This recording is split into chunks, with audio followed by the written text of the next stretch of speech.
Bienvenidos sean todos ustedes a la casa de nuestro Dios y damos la bienvenida a todos nuestros hermanos que nos ven por nuestras redes sociales. Recuerden que estamos aquí en la iglesia Embajadores de Cristo a las Naciones y desde aquí queremos bendecirlos y esperemos que esta enseñanza, que esta continuidad que llevamos sea de bendición para todos ustedes, para los que nos ven y para los que están aquí. Y le vamos a dar lectura del versículo 21 al 23, pero solamente el 23 vamos a leer hasta donde se encuentra la coma, ¿sí? 21 al 23, solo hasta la coma. Y la palabra de Dios dice así, sígalo con su vista. Y le he dado tiempo para que se arrepienta, pero no quiere arrepentirse de su fornicación. He aquí, yo la arrojo en cama y en gran tribulación a los que con ella adulteran, si no se arrepienten de las obras de ella. ¿Qué dice la primera parte del versículo 23? Y a sus hijos heriré de muerte. Esta es palabra de Dios. El Señor estaba harto de las obras que había visto. A principio había alabado a Tiatira por varias cosas, pero conforme va avanzando el tiempo, ¿qué es lo único que vemos? ¿La iglesia fue subiendo, la iglesia fue prosperando o qué pasó con la iglesia? Fue decayendo, y cada vez más eran sus obras más perversas. Y el Señor en su infinita misericordia dice, y le he dado tiempo para que se arrepienta, pero ella no quiere arrepentirse. ¿Qué pasa cuando después de que Dios da un tiempo de arrepentimiento, qué viene después? Juicio. Viene juicio, ¿sí? Y Dios estaba anunciando aquí un juicio en este periodo. Pero la muerte, hermanos, siempre ha estado presente. Y estos juicios de Dios siempre han estado. Y estaba profetizado que este tiempo iba a ser así. Y para ello les invito a que vayamos a Mateo capítulo número 24. Y en Mateo 24 vamos a ver, más o menos, no es exacto, pero más o menos vamos a ver hechos de una manera cronológica, cómo el Señor Jesús, desde el tiempo que Él estuvo aquí, estaba anunciando todas estas situaciones. Y para ello le invito a que si pueden poner la primera diapositiva. Bien, dice el versículo número 1 de Mateo 24. Cuando Jesús salió del templo y se iba, se acercaron sus discípulos para mostrarle los edificios del templo. Este primer versículo se cumplió en el año 30 antes de Cristo aproximadamente. El siguiente dice, y respondiendo él les dijo, ¿veis todo esto? De cierto os digo que no quedará aquí piedra sobre piedra que no sea derribada. Este acontecimiento fue por el año 70 después de Cristo, cuando el general Tito destruyó Jerusalén. Todo esto ya lo hemos visto en lecciones pasadas, pero vemos cómo nuestro Señor Jesús ya había anunciado de cómo iban a ser todas estas cosas. La siguiente dice, y estando él sentado en el monte de los olivos, los discípulos se le acercaron aparte diciendo, dinos, ¿cuándo serán estas cosas y qué señal habrá de tu venida y del fin del siglo? Respondiendo Jesús les dijo, mirad que nadie os engañe, porque vendrán muchos en mi nombre diciendo, yo soy el Cristo, y a muchos engañarán. Y oiréis de guerras y rumores de guerras. Mirad que no os turbéis, porque es necesario que todo esto acontezca, pues aún no es el fin. Porque se levantará nación contra nación, y reino contra reino, y habrá pestes, y hambres, y terremotos en diferentes lugares. Y esto os será principio de dolores. Entonces os entregarán a tribulación y os matarán, y seréis aborrecidos de todas las gentes por causa de mi nombre. Muchos tropezarán entonces y se entregarán unos a otros, y unos a otros se aborrecerán. Y muchos falsos profetas se levantarán y engañarán a muchos. Este es el periodo en el que estamos ubicados. Es el periodo de la Edad Media. Estas palabras hacen referencia referencia del año 400 al 600 después de Cristo, con los que se decía venir como representantes de Cristo en la tierra, los papas, que es lo que hemos estado viendo. Esto sucedió después de que Constantino se unió la iglesia con el Estado. La que sigue, por favor.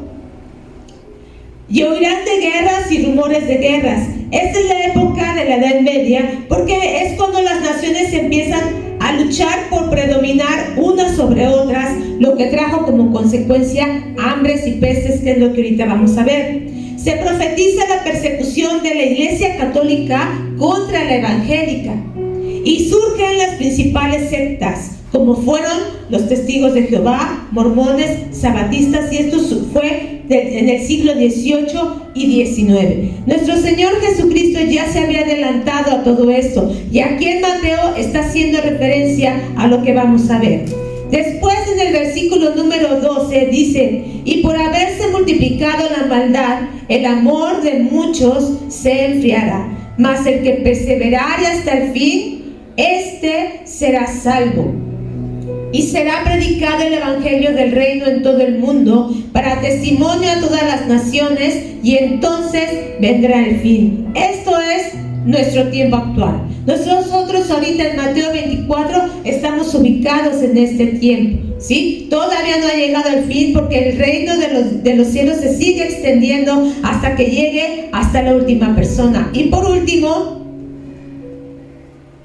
dice el 15: y por tanto, cuando veáis en el lugar santo la abominación desoladora de que habló el profeta Daniel, el que le entienda, entonces los que estén en Judea huyan a los montes. Y sigue hablando. Esto ya es el tiempo futuro, esto es lo que estamos esperando, ¿sí? Todavía esto no se cumple, pero yo lo que le quiero mostrar a través de este evangelio, hermano, es cómo el Señor Jesús ya había profetizado de todo esto, de toda esta época, de todo esto que estaba sucediendo.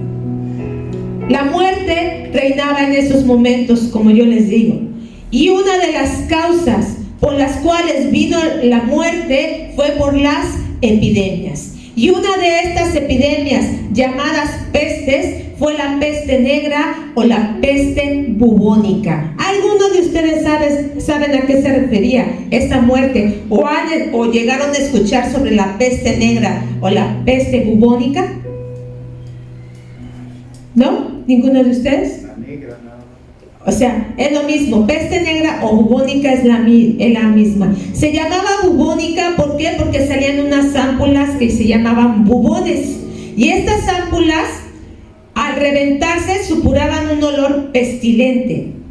Si podemos ver la diapositiva de esta peste, ¿sí? Se propagó principalmente por pulgas, que tras picar a las ratas, estas se infectaban a su vez y se transmitían a los hombres. Entonces, las ratas estaban llenas de pulgas. Las pulgas tienen esta bacteria, ¿sí? Entonces, las ratas, al ser picadas por las pulgas, se infectaban, y las ratas infectaron a los humanos. ¿De qué manera?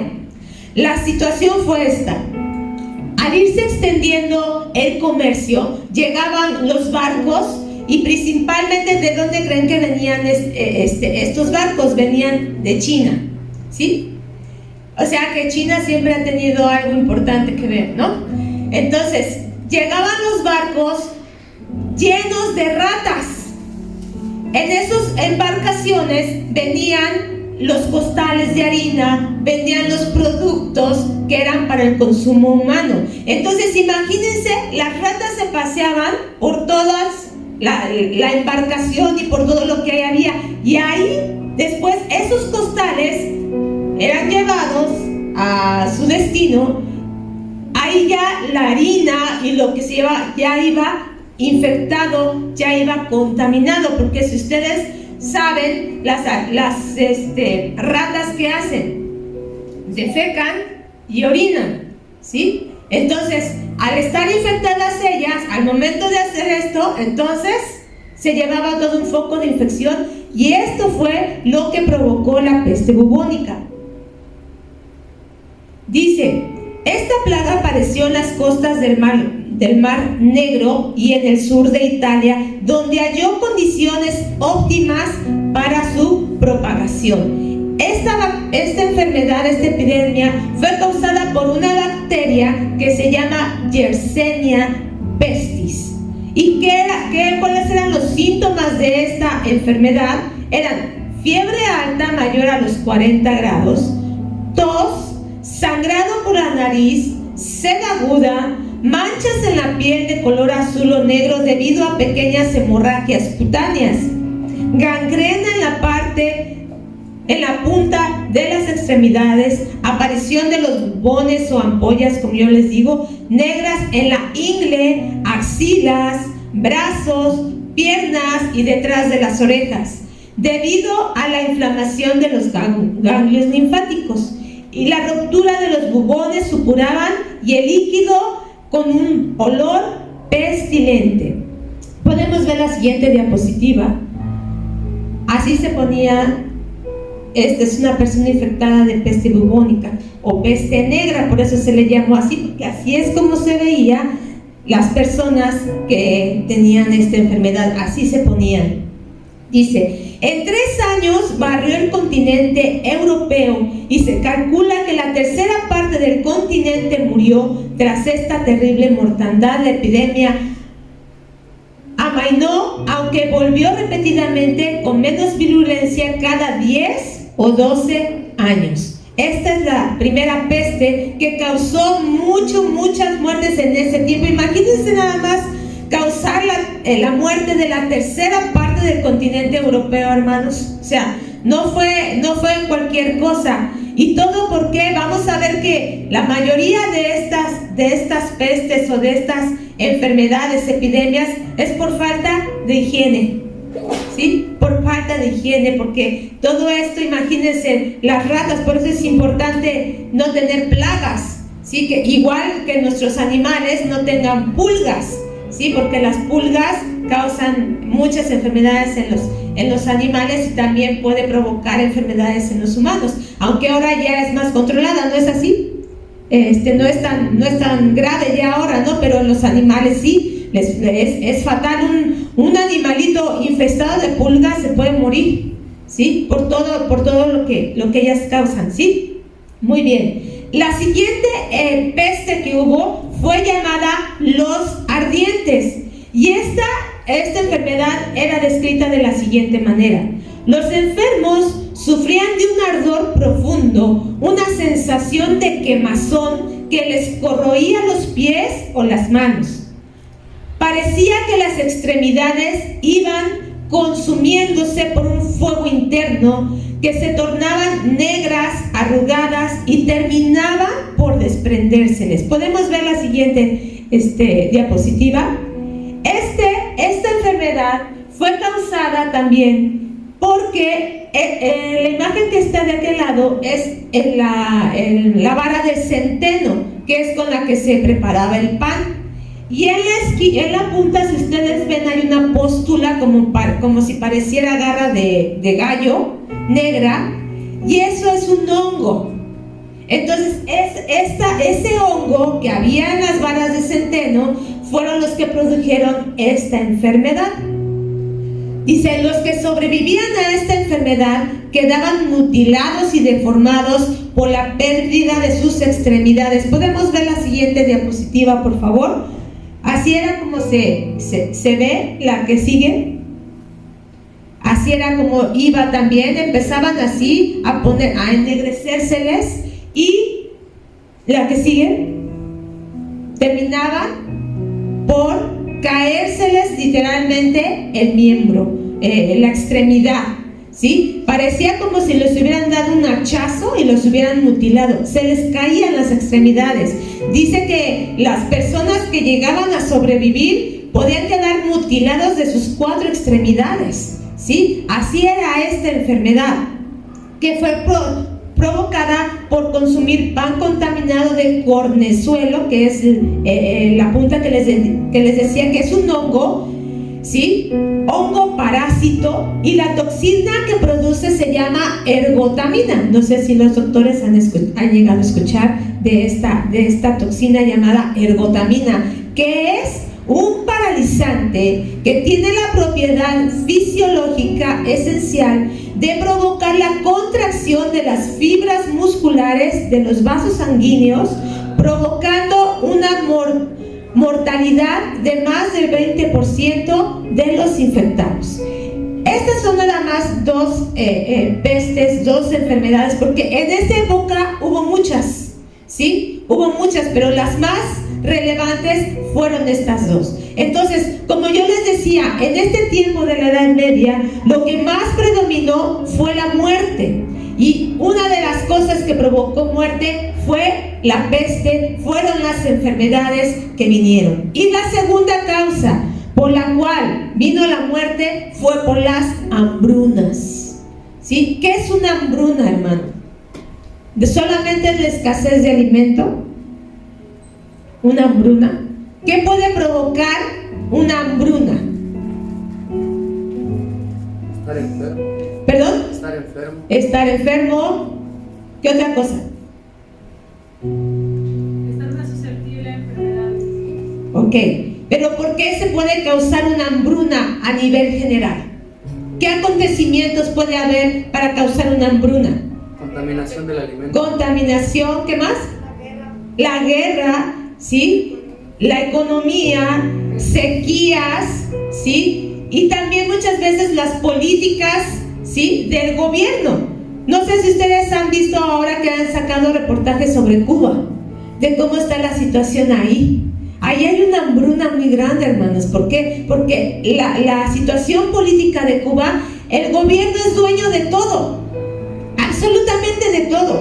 O sea, los campesinos siembran, pero llegan los inspectores y les quitan todo, ¿sí? Y entonces esto ha causado una hambruna severa en Cuba, en Venezuela, ¿sí? Y en este tiempo, hermano, imagínense, dicen que en Francia, en el siglo X, ¿saben cuántas hambrunas hubo en Francia solamente en ese siglo? Hubo 10 hambrunas, y 26 en el siglo XI. Hermano, ha de ser tremendo esta situación. Imagínense nada más el caos. Si cuando llega a haber pánico de alguna situación en algún país, ¿qué pasa con los centros comerciales? ¿Qué pasó en esta pandemia? Muchos, ¿qué hicieron? ¿Compras de qué? De pánico. Se escaseó. ¿Qué fue lo primero que se escaseó durante la pandemia? ¿Se acuerdan? El papel higiénico. ¿Sí? No había papel higiénico. ¿Por qué? Porque empezó el caos, empezó esto, y después empezaron los granos, empezaron otras cosas. ¿Y qué tuvo que decir el gobierno? Tranquilos, no va a haber escasez, estamos bien. Y todo es, ¿por qué? Porque toda esta situación trae caos. Imagínense, hermano, no tener que comer, morir por inanición. ¿Cuánto tiempo puede una persona agonizar por inanición, hermanos médicos? 40 días. Pero durante esos 40 días, imagínense cómo se va degradando el cuerpo, cómo se van perdiendo las fuerzas, los dolores que empiezan a dar. Yo no sé cuántos de ustedes han llegado a ayunar más de 3 días. ¿Y cómo se siente el cuerpo? Ya no tiene uno las fuerzas. Apenas entra agua a la garganta, hermanos, y duele muchísimo. Uno piensa que después de un ayuno prolongado va a llegar uno a atragantarse y no se puede. Duelen las cuerdas bucales de cuando uno traga, ¿sí? Imagínense morir por inanición. Y hasta la fecha, hermano, hay mucha gente que muere por inanición, hay mucha hambre. Pero todo esto, hermano, ¿sí? Además de por condiciones económicas, condiciones políticas, condiciones sociales que había en ese tiempo, tanto las pestes como las hambrunas son causadas por pecado. Aquí vemos en Apocalipsis 2 que Dios es quien les iba a mandar ¿qué? La muerte. Dios iba a mandar la muerte por causa de las malas obras que había en ese tiempo, porque no querían arrepentirse arrepentirse. Y vamos a ver unos pasajes, así es que les invito, le pido a mi hermano Shai si puede buscar Levítico 26 al 29. Mi hermana Naye, por favor, Ezequiel 6:12. Y Eunice, puedes buscar por favor Amós 4:6. Y vamos a ver, hermano, cómo desde tiempos antiguos ha venido este juicio de Dios por causa del pecado, por causa de no obedecer a la voz de Dios. Y vamos a ver Levítico 26 al 29, por favor, Shai, con voz fuerte. Sí.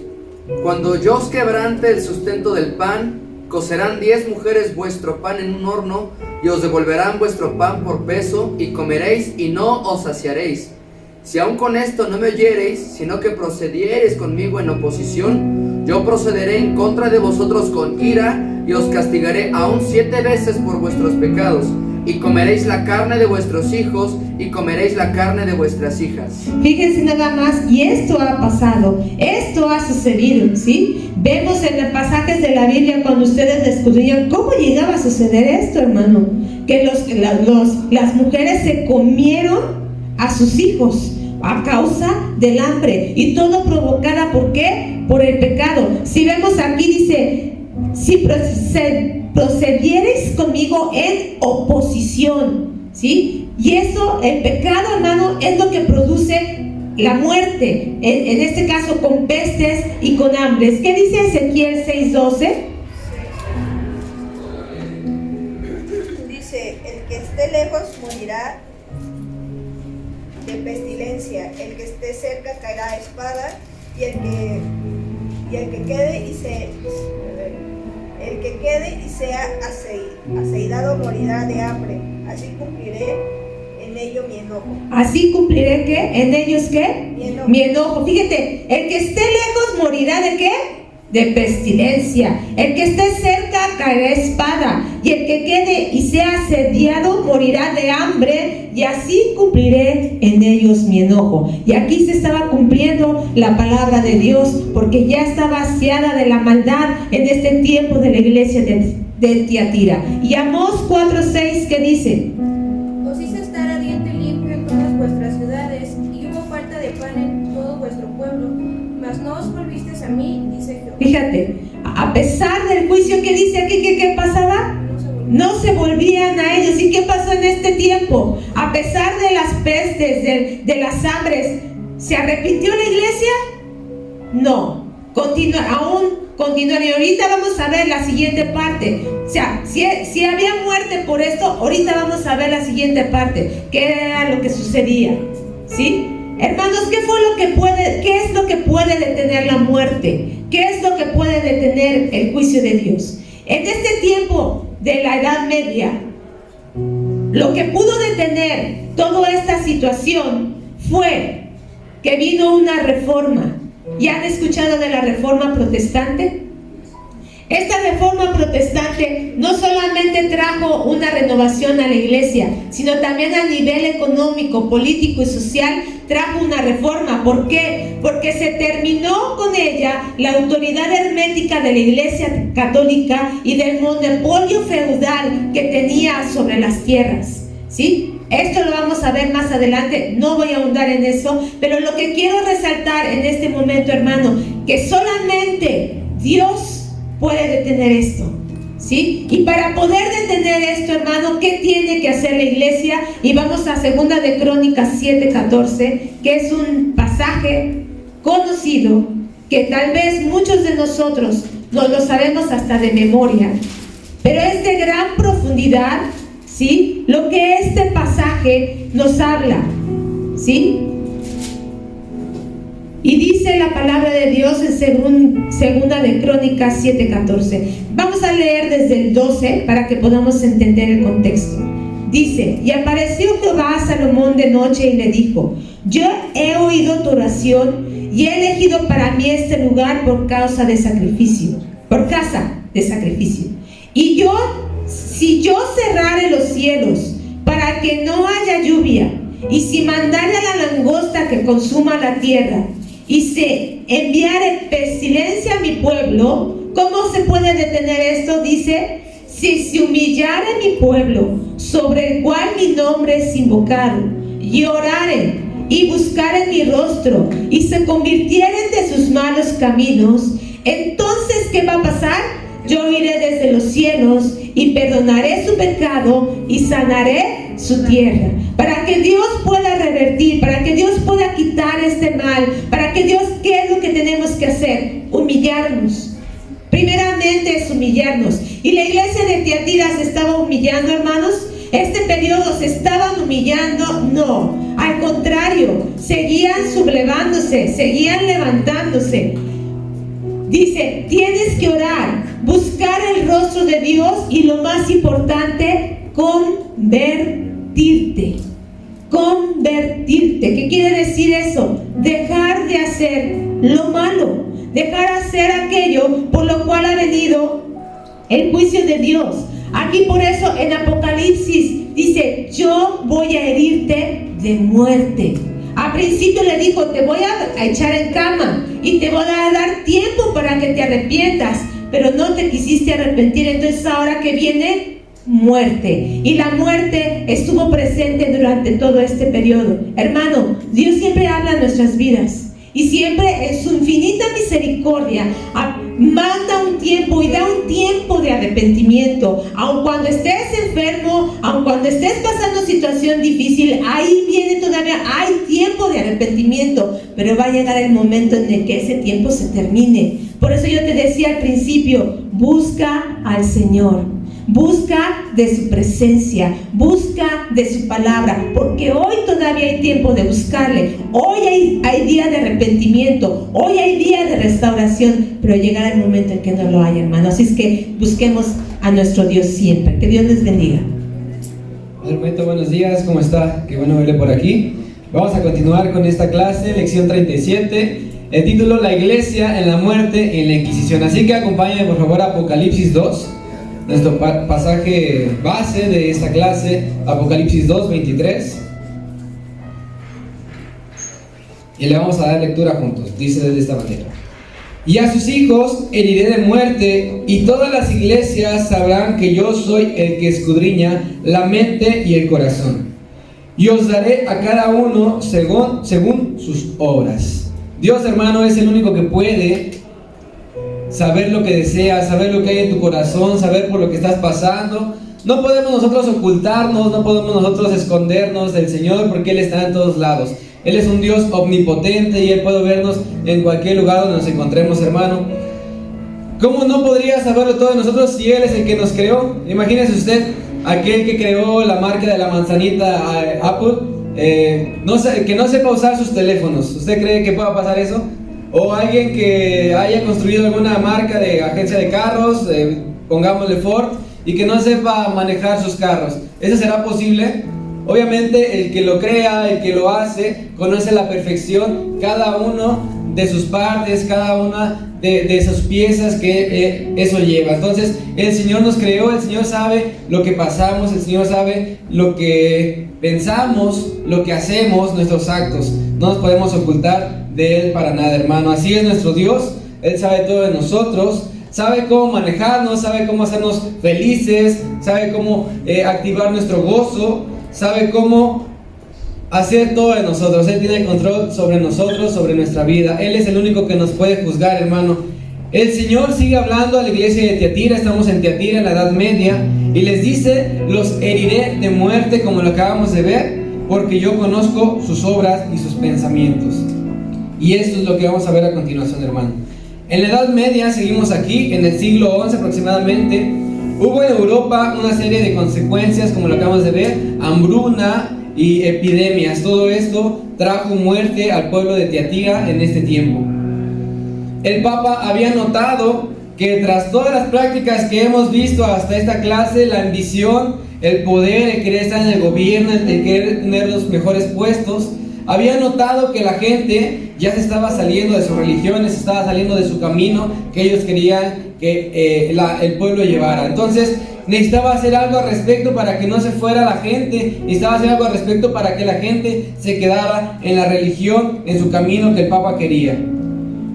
Por si fuera poco, por toda la hambruna que hubo, por todas las epidemias que hubo, llegó algo llamado la Inquisición. Y estoy seguro que cada uno de nosotros sabemos qué pasó en esta época. Así que vamos a empezar con esto.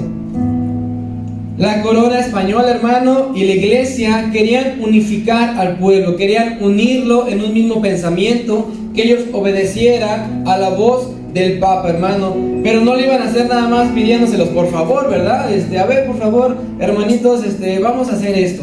No, para nada. Iban a traer castigo, iban a traer muerte para que ellos obedecieran. Y el propósito de esta Inquisición era depurar a los herejes, era depurar a aquellos que tenían un pensamiento contrario a lo que pensaba el Papa, a lo que decía el gobierno. Entonces, ¿cuál era el propósito? Depurar, eliminar a los herejes, aquellos que estaban a lo contrario que ellos tenían. ¿Y qué tenían que hacer, hermano? Tenían que evangelizar. Y si no lo lograban, ¿qué tenían que hacer? Castigarlos y obligarlos a que creyeran, y si no, eliminarlos. Depurar la iglesia, hermano. A través de castigos tenían que eliminar a todos aquellos que pensaran diferente a su religión. Hubo muchos papas que intentaban establecer la Inquisición, hasta que llegó una persona muy repugnante llamada Fray Tomás de Torquemada. Ese fue el que pudo establecer la Inquisición en 1482 y fue el inquisidor general, y aquí empezó toda esta muerte y todo esto que nosotros conocemos, hermano. Es la persona, Fray Tomás de Torquemada, 1482.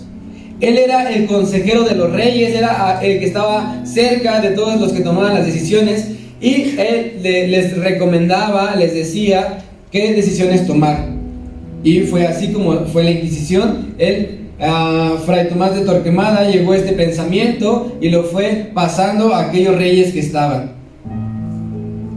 Y era necesario hacerlo con dureza, hermano. Este tipo se narra en varios libros, en varios escritos, que estaba de plano loco, que tenía pensamientos de muerte muchísimo. Siempre estaba en sus pensamientos eso.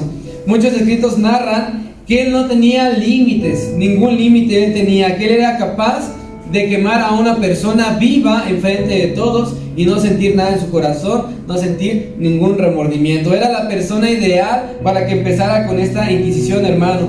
Era un hombre temible y fue una pieza fundamental para que la Inquisición fuera toda esa masacre que conocemos hasta estos días, hermano. La Inquisición les exigía a todos informar sobre los herejes, hermanos. Si tú sabías de una persona que estuviera con pensamientos contrarios, con creencias contrarias, eras obligado a decirle al gobierno, a decirle a los inquisidores que ahí estaba la persona para que fueran por él a castigarlo, hermano. Si tú conocías a alguien que estaba hablando cosas contrarias, eras obligado a reportarlo, hermano.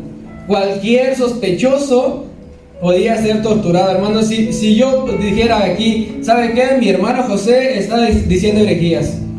No me consta, ¿verdad? Pero llegaba el inquisidor y no le importaba, y se llevaba al hermano José y se lo llevaba a torturar. No importaba que yo por maldad lo hiciera, ¿verdad? ¿Saben qué? Pamela no me cae tan bien, llévensela por favor. No importaba nada de eso, simplemente era una pequeña sospecha y se lo llevaban. Así estaba la maldad en este tiempo, hermano. Y lo peor era anónimo. O sea, no le iban a decir a Pamela, a mi hermano José, quién lo había delatado. Así que vamos a Mateo 24, vamos a leer el versículo 9 y 10. Vamos a dar lectura. Usted lee el 9 y yo leo el 10. Comienza con el 9. Entonces os entregarán a tribulación y os matarán, y seréis aborrecidos de todas las gentes por causa de mi nombre. Muchos tropezarán entonces y se entregarán unos a otros, y unos a otros se aborrecerán. La palabra de Dios lo marcaba que iba a llegar el momento donde se iban a entregar unos con otros, no importaba si era familia o no, lo iban a hacer. La Biblia lo marca, hermano, y lo podemos ver en la escuela, todo esto de la Inquisición, hermano. Muchas veces se entregaban entre amigos, como le mencionaba, o entre familia, hermano. Las sentencias y castigos conocidos que usted y yo sabemos, se los voy a decir a continuación. La diapositiva, por favor. La primera sentencia se llamaba la reconciliación, hermano. Cuando un hereje estaba hable y hable cosas contrarias a lo que pensaba el Papa, a lo que decía el gobierno, podía ser reconciliado para que no lo mataran. Pero esto constaba de no otorgarle el perdón, pero sí tenía que cumplir alguna pena. La siguiente. Le tenían que confiscar sus bienes, ese era uno. Tenía que usar el San Benito, que ahorita se lo voy a explicar. Tenía que caer en la cárcel por algunos meses, o tenía que recibir azotes, galeras o destierro. No merecía el perdón esta persona, pero sí merecía un castigo para que pudiera seguir vivo. Esa era la reconciliación, hermano. El siguiente es el San Benito, que es el que dice en la diapositiva, que significa saco bendito. San Benito, saco bendito. Lo tenían que portar, la siguiente diapositiva era era como una chamarra, un chaleco, lo tenían que portar. Como usted lo ve, tiene figuras diabólicas, siempre se caracterizaba por tener demonios, por tener llamas, simbolizando el infierno, y estos gorros que portan. Lo tenían que portar mínimo el día de su juicio. Todo el día de su juicio lo tenían que portar. O si no, el inquisidor le decía, ¿sabes qué? De por vida. Ahí veían cuál era el castigo, cuál era lo que le tenían que poner, hermano. Y esto era para que todos se dieran cuenta que él era el pecador, que él era el que había cometido el error. Pero mínimo estas sentencias no perdían la vida, hermano. Simplemente era este castigo, era portar esta vergüenza y hasta ahí. Usted sabe que hay muchísimos castigos que le voy a mencionar en este momento. Y la primera se llama la garrucha. Esta, hermano, la siguiente diapositiva, constaba de atar las manos del hereje, subirlo hasta lo más alto que se pudiera, colocar peso en sus tobillos y dejarlo caer. Pero no lo dejaban caer hasta el suelo. Antes de que cayera, lo sostenían. ¿Para qué? Para que sus extremidades se zafaran y sufriera. O sea, era una muerte que tenían que sufrir, no era una muerte rápida. Entonces este era el primer castigo. Se les dejaba caer sin que tocara el suelo, hermano, quedando descoyuntado de la sacudida. Si no confesaban, se le quebraban los brazos y las piernas hasta que morían. La siguiente es la tortura de agua. Consistía, hermano, en introducir a un reo un embudo a la boca, tapar todas las fosas nasales donde se pudiera salir el agua, y empezar a colocar el agua en su boca hasta que ya no pudiera más. Se cree que resistían hasta 4 litros su cuerpo, y después de esto su estómago, todo de ellos reventaba y fallecían. ¿Usted cree que era una muerte rápida? Obviamente era un castigo que ellos tenían, era un sufrimiento que ellos debían de pasar. Esto provocaba, hermano, una sensación muy fuerte de ahogamiento, obviamente, y solían morir por rupturas del estómago, se les rompía el estómago. La siguiente era llamada la sierra, y esta no es muy agradable. La siguiente diapositiva, de favor. Era una de las más brutales, de las más fuertes, de las más, ya vi la cara de arena, de las más feas. O sea, no es necesario que le explique qué es lo que pasaba. Ponían al hereje, a la persona esta, piernas arriba, ponían a 2 inquisidores en las partes, una izquierda y una derecha, ponían la sierra en medio de las piernas y cortaban hasta llegar al estómago. Entonces era una muerte horrible. Obviamente no había anestesia, no había nada que dijera no voy a sentirlo. Obviamente era una muerte dolorosa, hermano.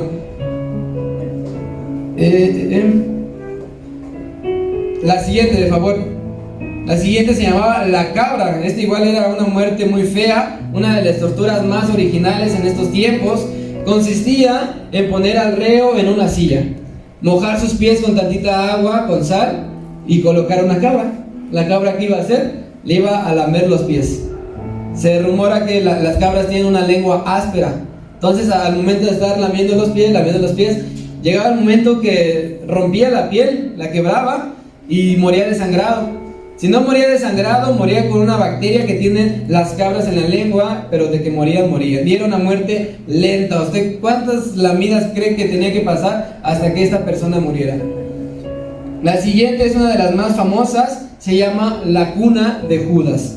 Esta tortura consistía en poner cierto peso en la persona, atarlo con cuerdas, subirlo, poner en la parte de abajo una estructura de madera filosa y dejarlo caer en varias ocasiones.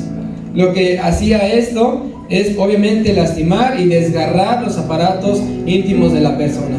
Todo esto lo hacía para que confesaran, todo eso lo hacía para que no tuvieran miedo, creaban cierto miedo en los herejes, en las personas, para que no se desviaran del camino y siguieran la Iglesia Católica, siguieran los pensamientos que ellos tenían.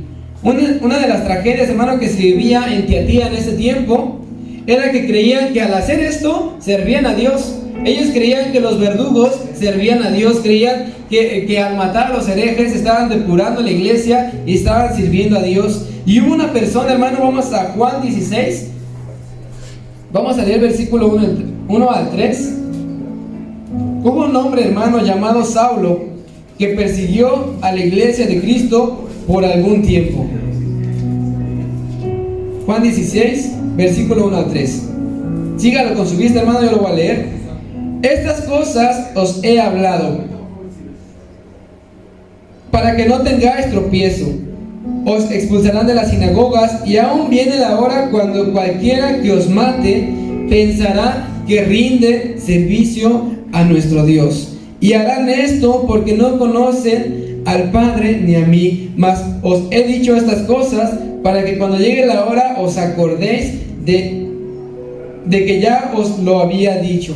La Biblia lo marca, hermano, que iba a llegar momentos que si te mataban, pensaban que era un servicio a nuestro Dios, hermano. Ahí está más que puesto. Saulo, que después se convirtió en Pablo, perseguía a la iglesia, los metía en cárceles, al pueblo de Dios lo estaba persiguiendo y le estaba haciendo sufrir. Ya cuando se transforma a Pablo, un apóstol que predicó la palabra de nuestro Dios, y que tú y yo sabemos su historia, hermano, pero ellos creían que era servicio a nuestro Dios el matar a estos herejes, a estas personas, y era el caso de los verdugos en la Inquisición, hermano. Estos torturadores y verdugos creían eso, hermano, y perseguían a la gente pensando que servían a Dios con esto. Pensaban que ese era su servicio y lo hacían de esta manera, hermano.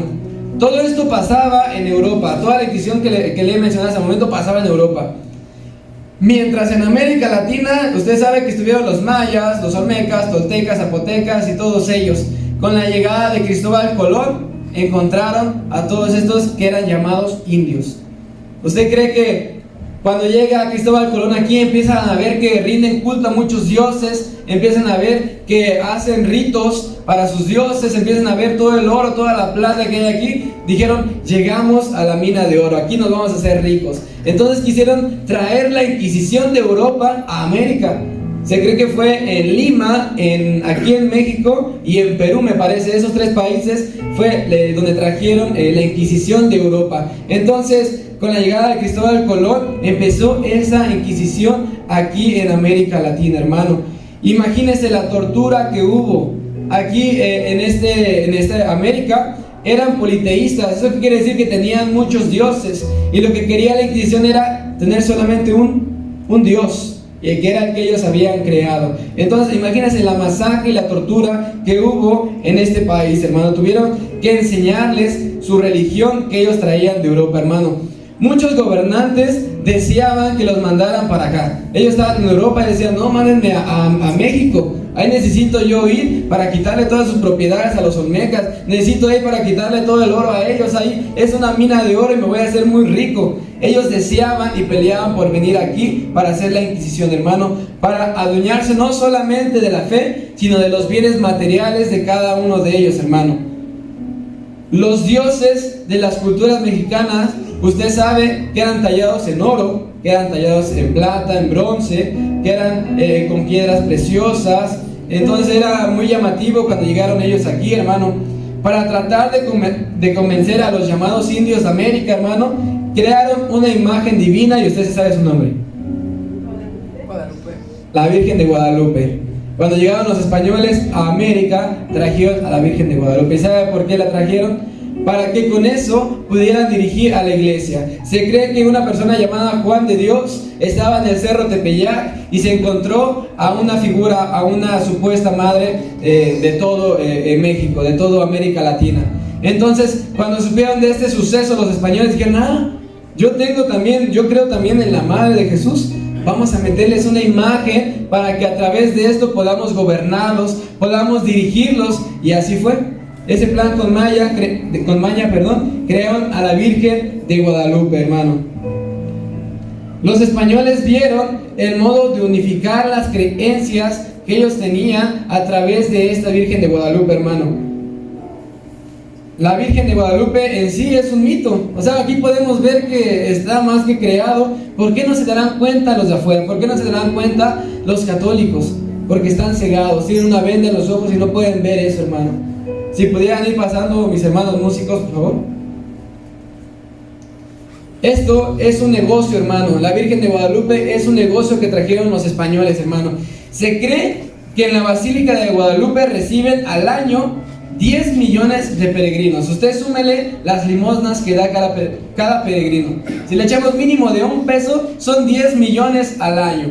Es más que un negocio. Se cree que por la parte de abajo de la Basílica de Guadalupe hay hay un mecanismo donde echan todas las monedas y se va juntando todas las monedas y no se pueden ni contar las monedas que hay de a peso, de a 5, de a 10, todas esas, sino se pesan y ya se saca el dinero que hay ahí. Entonces, todo esto se creó como negocio, con fines políticos, para dirigir a los indios que estaban aquí en América Latina. La Inquisición, hermano, trajo una unión a la Iglesia Católica y al gobierno, sí la hizo, porque implantaron miedo en cada uno de ellos. Pero nosotros, hermano, hoy podemos ver el trasfondo, hoy podemos ver que todo esto es mentira, podemos ver que todo esto lo crearon con fines políticos y podemos ver que nosotros somos privilegiados, que somos bienaventurados, porque podemos ver todo esto con claridad. Podemos ver que todo esto es mentira, podemos ver que estamos en el camino correcto, hermano, y debemos de ponernos gozosos y alegres porque estamos en el camino correcto, hermano. El sacrificio de nuestro Señor Jesús trajo unión, sí o no, a la iglesia.